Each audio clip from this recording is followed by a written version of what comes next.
Chers fidèles paroissiens, chers amis, depuis déjà plusieurs semaines, nous avons tous fait l'expérience douloureuse de la séparation.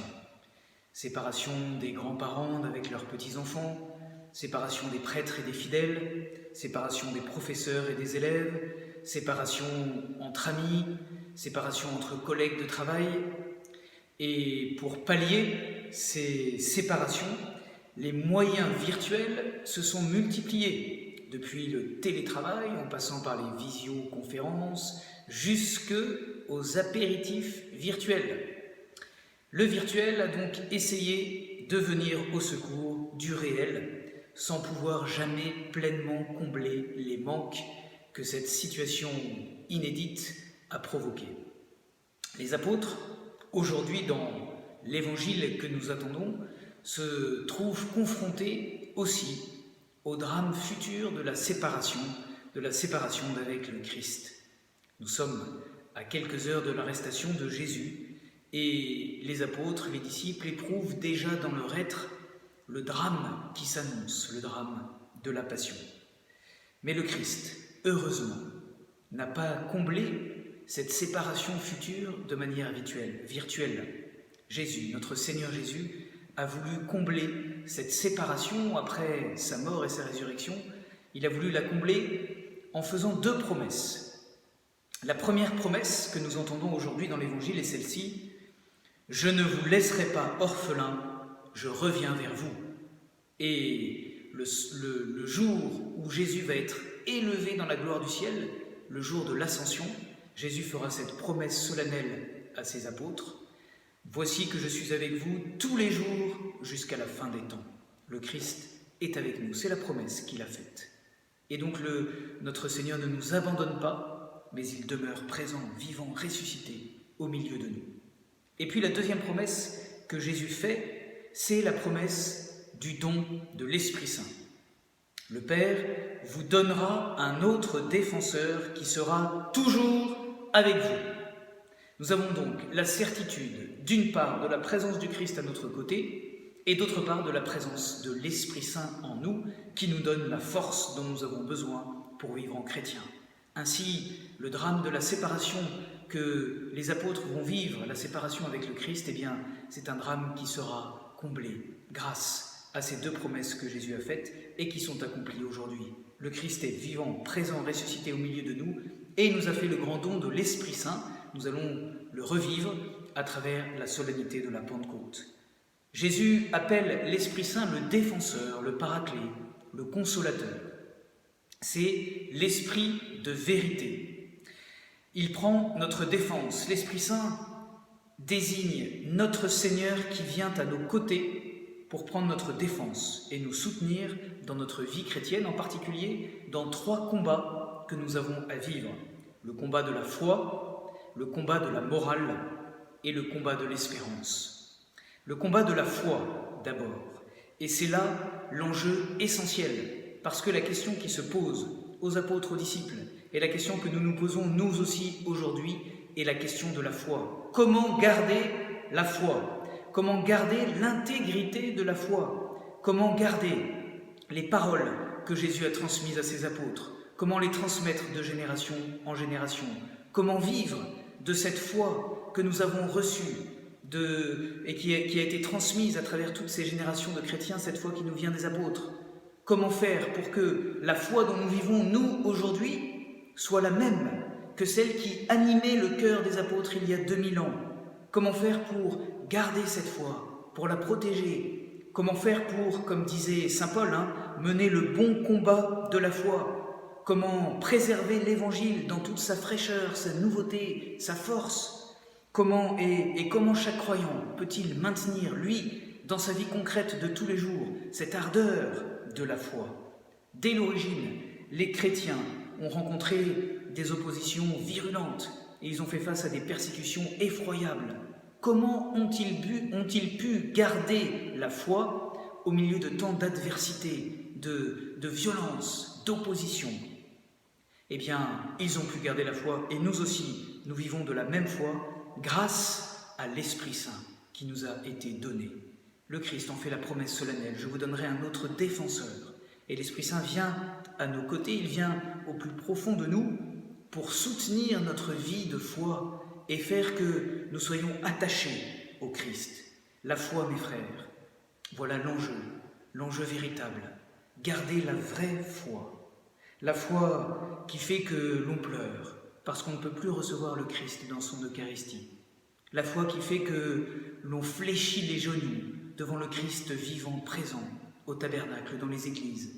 La foi qui fait que nous avons besoin de nous retrouver pour rendre ensemble un culte à Dieu. Et nous avons besoin de cela. Nous avons besoin de vivre de cette foi et de l'entretenir. Cette foi, le monde la méprise, comme nos politiques viennent de le faire. Il faut bien se rendre compte aujourd'hui que la foi, avec la dimension spirituelle qu'elle suppose, est ignorée des puissants de ce monde. Il faut bien se rendre compte que pour eux, la foi ne compte pas, qu'elle est moins importante que les loisirs. Et pourtant, cette foi, nous chrétiens, nous en vivons, et elle est vitale dans notre vie de tous les jours. Alors nous invoquons avec force l'Esprit Saint pour qu'il vienne à nos côtés et qu'il nous aide à mener ce bon combat de la foi, à tenir bon dans la fidélité au Christ et dans l'attachement à sa sainte volonté. L'Esprit Saint nous fera, comme l'a promis Jésus, souvenir de toutes les paroles de Jésus et de tous ses gestes de bonté. Le premier combat, donc, c'est celui de la foi. Le deuxième combat, qui est lié et que nous avons à mener, c'est le combat de la morale.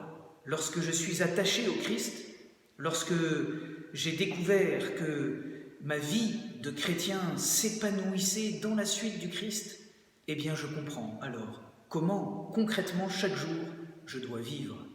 La morale qui dessine les contours de notre vie concrète chaque jour, la morale suit la foi.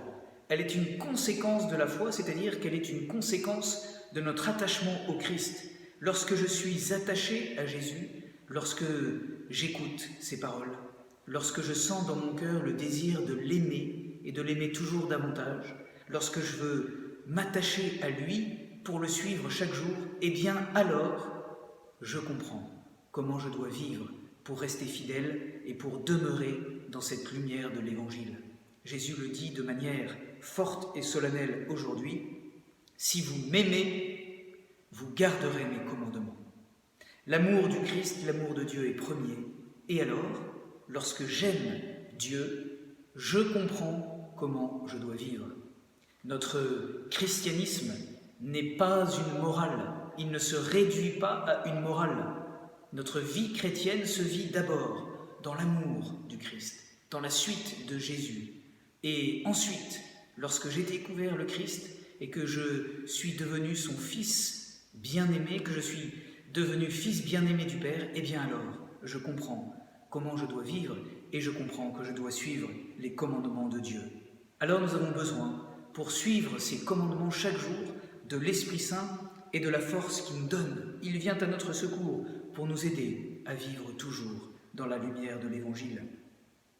Aujourd'hui, si vous vous écartez quelque peu de la doxa ambiante et que vous faites entendre une autre parole, en particulier sur l'amour, sur la vie, sur la bioéthique, eh bien tout de suite, vous êtes excommunié de manière sociale.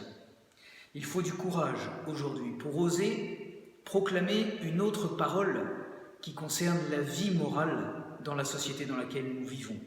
Parce qu'il existe une espèce d'arrogance de la pensée qui s'érige en maître absolu pour décider de ce qui est bien et de ce qui est mal. Et si j'essaye d'entrer humblement dans la lumière de l'Évangile, eh bien, je suis décalé par rapport à ce que le monde promeut. Il faut de l'audace, du courage pour vivre dans la fidélité à l'Évangile. Et c'est l'Esprit Saint qui nous donne cette force et cette audace. Aujourd'hui, je voudrais rendre hommage à deux grands défenseurs de la vie.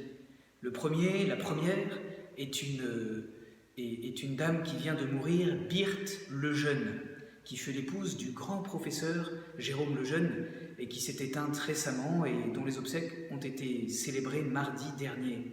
Avec son époux, tous les deux, ils ont défendu la beauté et la dignité de la vie. la beauté et la valeur de toute vie humaine, et ils se sont penchés sur ceux qui étaient blessés par la vie. Et puis la deuxième personne, bien sûr, c'est Saint Jean-Paul II. Demain, le 18 mai 2020, nous célébrerons le centenaire de la naissance de Saint Jean-Paul II. Saint Jean-Paul II fut, tout au long de sa vie, un ardent défenseur de la grandeur, de la beauté, de la dignité de la vie humaine.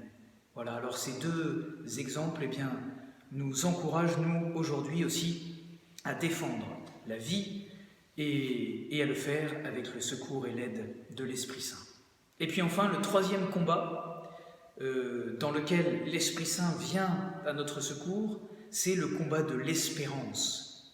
Lorsque le Christ parle à ses apôtres, dans l'évangile que nous entendons aujourd'hui, je vous l'ai dit, c'est un instant tragique, dramatique, et les apôtres sentent, perçoivent la mort qui est là.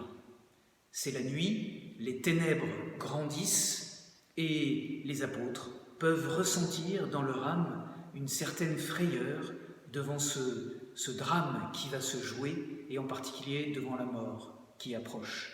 Les apôtres ont eu alors besoin du réconfort de la parole et des promesses du Christ, et c'est ce que Jésus fait. Il les réconforte pour les encourager et leur donner la force dont ils auront besoin. Et nous aussi, nous avons besoin de cette même force qu'ont reçue les apôtres, la force de l'Esprit Saint, pour tenir bon dans l'adversité et en particulier pour tenir bon devant cette angoisse de la mort.